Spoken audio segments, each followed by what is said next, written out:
Have you ever wished you could read minds during a salary negotiation or when buying a new car? Knowing exactly what to say to sway the situation in your favor can feel like a superpower. Today, we unlock the secrets of Chris Voss, an ex-FBI negotiator, as he reveals in Never Split the Difference, the art of getting what you want, every time. Stay tuned as we reveal a secret negotiation weapon that many overlook, but can dramatically shift any conversation in your favor. But first, let's understand why feeling the emotions of others could be your biggest asset. Let's talk about tactical empathy. Empathy might sound like something reserved for your therapist's office, not the negotiation table.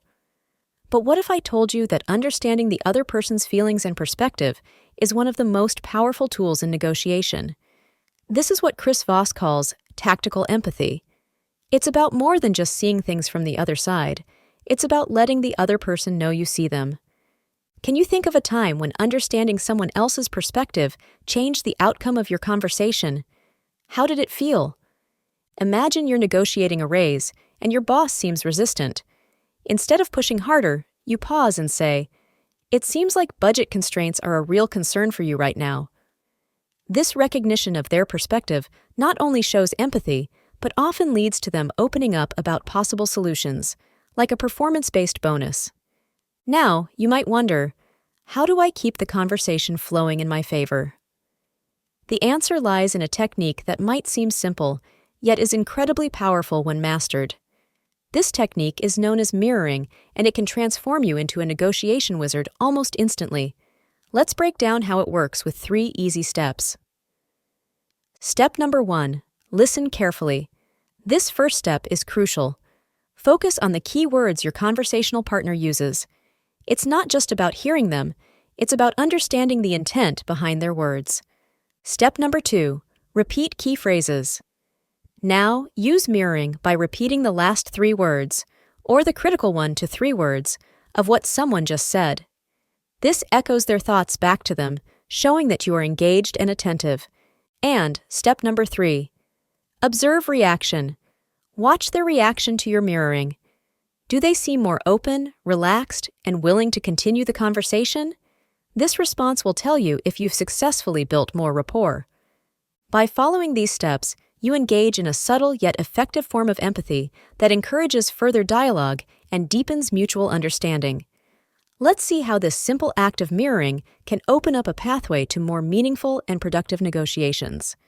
Mirroring is like your secret weapon in negotiations, and it's incredibly simple to use. It involves repeating the last 3 words, or the critical 1 to 3 words, of what someone just said. Let's consider a common scenario. Your friend hesitates about plans, saying, "I don't know if I want to go out tonight." Without mirroring, you might dismiss their feelings with, "Come on, it'll be fun." But with mirroring, you reflect their words back, "Not sure you want to go out?" This simple reflection encourages them to open up more about their feelings, leading to a deeper understanding and often a more agreeable solution.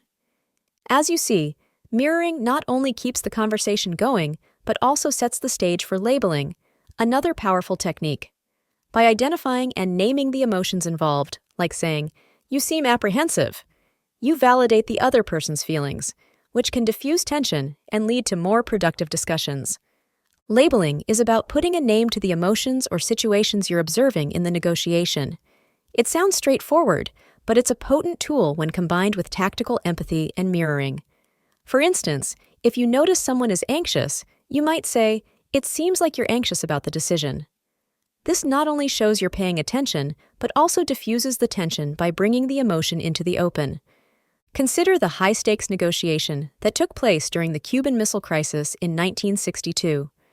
During this tense period, U.S. Attorney General Robert Kennedy and Soviet Ambassador Anatoly Dobrynin engaged in critical discussions.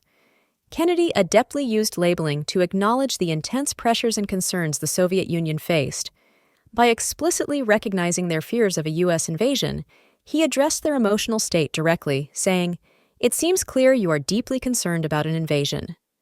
This validation allowed for a shift in dialogue, leading to a pivotal agreement where the Soviets would remove their missiles from Cuba in exchange for a U.S. public declaration not to invade, along with a secret agreement to remove U.S. missiles from Turkey at a later date. Let's look at another example, a recent negotiation that occurred between two major tech companies over patent licensing. During the talks, the lead negotiator from Company A noticed that the team from Company B seemed particularly anxious about the timeline and potential costs associated with prolonged negotiations. Recognizing this, the negotiator used labeling effectively by saying, "It seems like the timeline is a major concern for your team." This simple acknowledgement helped to bring the unspoken anxiety to the forefront, making it easier to address directly. Responding to this, Company B's negotiator opened up about their urgency due to upcoming product launches. This revelation allowed both parties to prioritize discussions around timelines and ultimately expedited the agreement process, leading to a successful deal that benefited both companies significantly.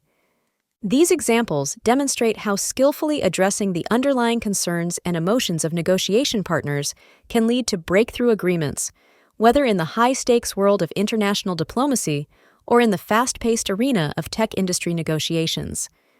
Both instances show the power of understanding and vocalizing the emotions present in the negotiation room. Now, while understanding what to say is crucial, how you say it can be just as important, if not more so.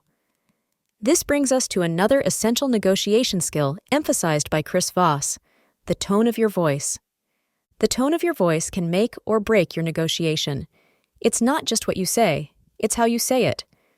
Chris Voss emphasizes the importance of a calm, steady voice when negotiating.